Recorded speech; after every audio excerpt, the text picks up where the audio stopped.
Like this, Rufai of Arise TV, anywhere where you there, now God go going to bless you.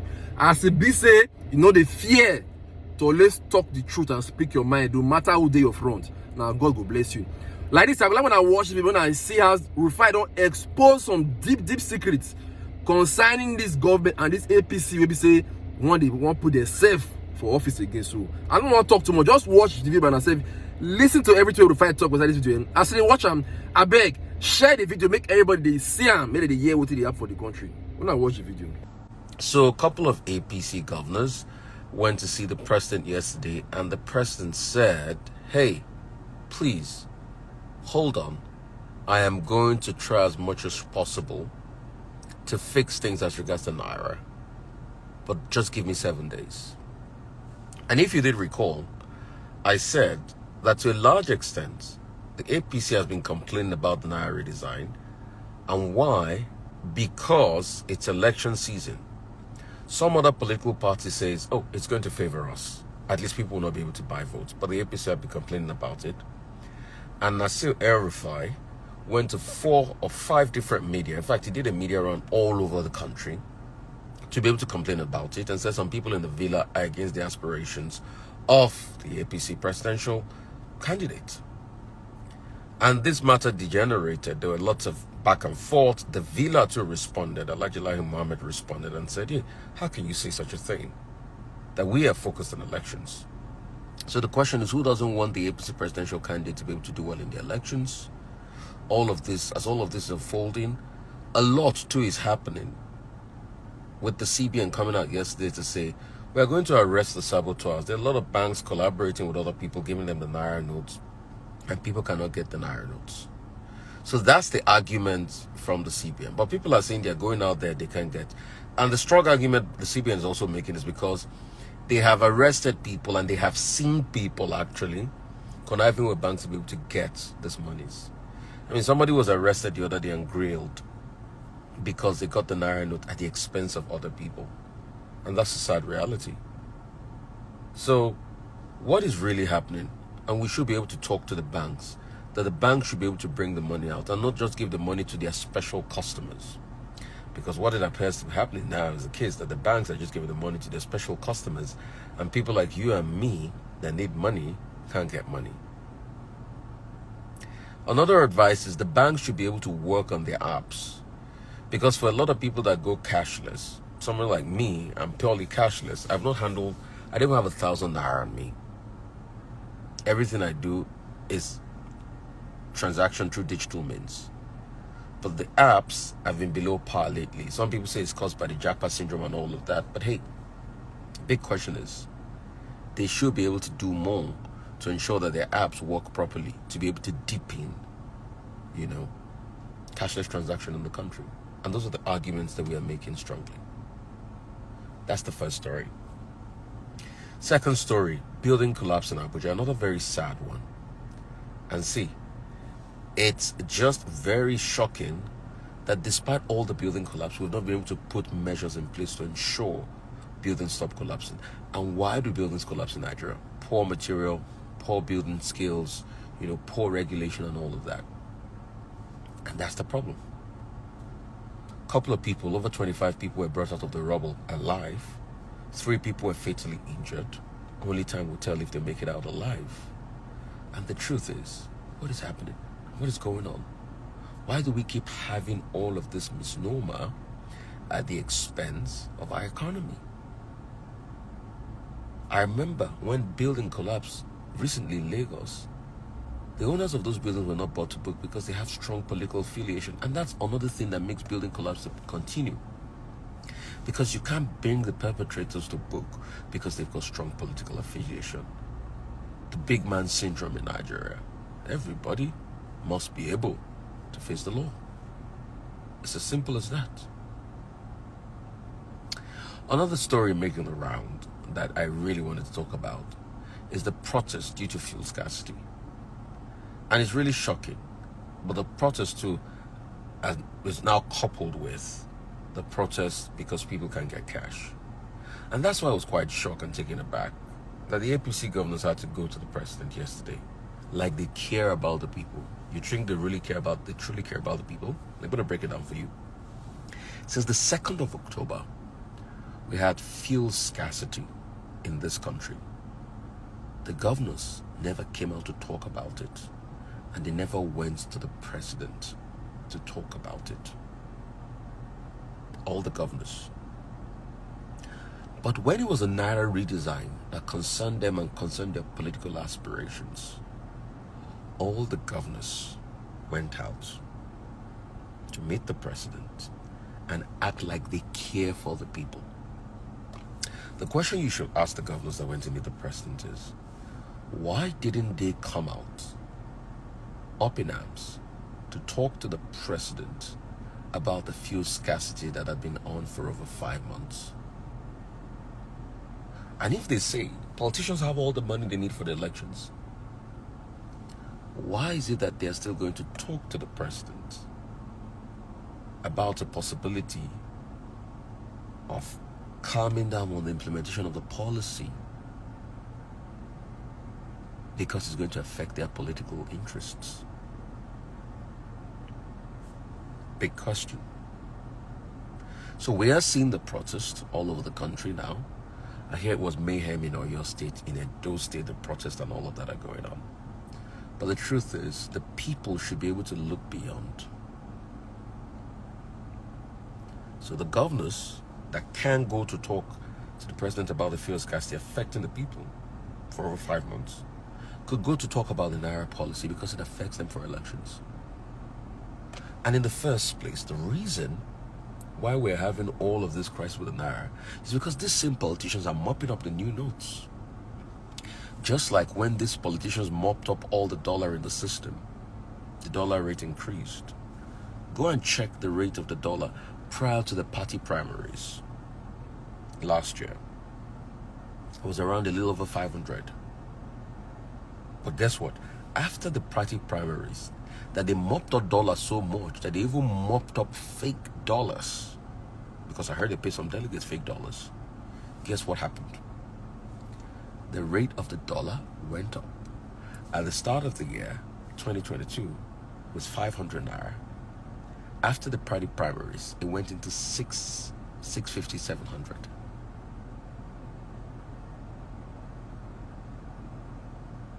So you can see what is happening. And that's why we need a show like this called The Trust to break down things for you. Quickly, let me go to the foreign scene. Today, I'm not going to say a lot about Africa. Somebody said my video sound is off. Hope you can hear me. Good. If you can hear me, just thumbs up, thumbs up, thumbs up. So, I'm not going to say a lot about Africa this weekend, but I'm just going to go straight to the foreign scene. A couple of things happening in the foreign scene. Guess what? Crude oil prices have gone up, and it links back to Nigeria because of the war of Russia and Ukraine. ExxonMobil made 55 billion, Shell 40 billion in revenue, in profit I should say. Chevron over 30 billion in profit. But why is Nigeria not making money?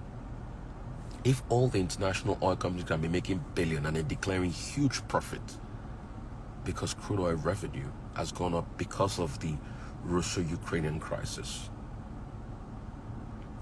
For the very first time in a long time, crude oil price surged over $100 per barrel. But Nigeria, a major oil producer, cannot make money from it because we have not learned to do things decently, and we keep on stealing our crude by ourselves. And let me also shock you. For those that talk about climate change, the West now is so concerned now, and this is the hypocrisy of the West I'll always point out. The West is so concerned about taxing the oil companies that make a lot of revenue. So now they're talking about possibilities of windfall taxes. But in the same breath, it is still the West that talks about green energy, and they call people out for COP every year.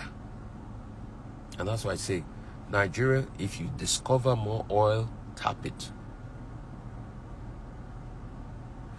I'll tell you what, I'll give you some stats that'll shock you.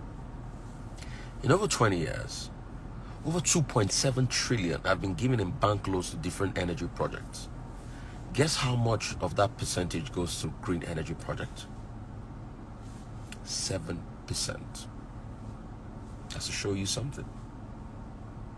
That the West still thinks green energy is a future thing, but they would not allow, they will give you money in Africa not to be able to tap your energy. They'll manipulate you of the one you tap because our leaders are not wise, and because once they give our leaders small money, they start to act stupidly, and they'll tap from our resource, still use this revenue for themselves. So the question is, when are our leaders going to be wise? And that's why 2023 matters a great deal. Let me quickly move on to the next story in India. Something is happening in India. And guess what is happening? One of the richest men in Asia, Adani, is facing a crisis because a certain group, investigative group in America, Hindenburg, are saying that most of his stocks, were fraudulently done. And the fact of his company, most of the company assets and wealth were fraudulently done. And that has reduced his stock. So he's lost over 50 billion US in his personal wealth. He tried to push out an FPO recently. He sold about $2.6 billion of his stock. But guess what? Guess what happened? He had to return the money to the investors. Fitch also made reference to it last year. And they're saying, oh, you've been fraudulent, Mr. Adani. Some people say it's an attack against India. Some people say it's whatever's happening in the economy. But truth has to be told. It just shows you that an empire built overnight can be destroyed. So the question is, what are we doing as regards being honest, having integrity, and having to do businesses properly? On this segment, I'd like to celebrate, everything good and glorifying and wonderful about our country. Do you know that there's so much opportunity for something called gum arabica in Nigeria? Especially in most parts of the north, gum arabica can be sourced. And guess what? Gum arabica is a very important tool in fizzy drink making. So all the big ram, Coca-Cola and the likes, all of them use gum arabica. It's a very important constituent. But do you know there's a lot of possibility for gum arabica in the northern part of Nigeria? Go research more on it. Nigeria is beautiful. It's got a lot of opportunities. And if you open your eyes, definitely you can see it. So much market for agricultural produce. Real quickly, as I start to round up, a couple of things I'd say. I'll go to sports. Do you know that probably money can't get you everything? If you know that, just ask a Chelsea fan. After spending close to over $500 million on footballers, guess what? Chelsea is now still getting the ace. They had a very laborious game against Fulham yesterday.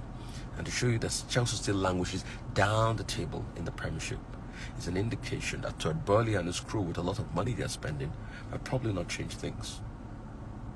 But on the flip side of it, look at Arsenal Football Club that has done a lot of good business.